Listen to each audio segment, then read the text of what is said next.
পশ্চিমবঙ্গের রাজনৈতিক কর্মীদের খুব একটা সিপিএমের সময় বা তখন কংগ্রেসেরও খুব ভালো ভালো বক্তা ছিলেন, তাদের যে রাজনীতি চর্চা তার তো খুব একটা আজকাল সময় লাগে না, পুরোটা হোয়াটসঅ্যাপে যে মিম টিম দিয়েই চলে যায় আর কি। ফলে সেই জায়গায় যে প্রশ্নটা আসছে সেটা হচ্ছে তাদের কোনো পড়াশোনার খুব একটা কাজ নেই, ফলে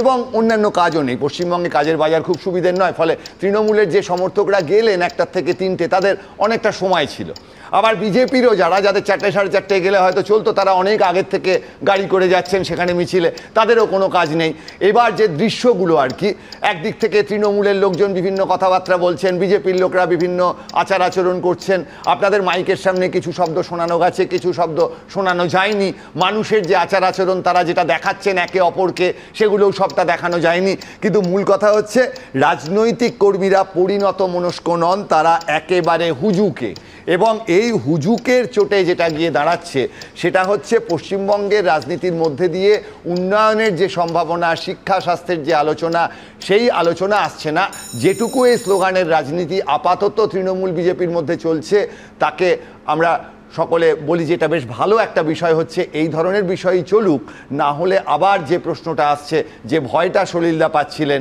যে সামনে 1 বছর ধরে আবার এই এত ঝগড়া ঝাঁটি রক্ত এবং সেখান থেকে 356-র গল্প,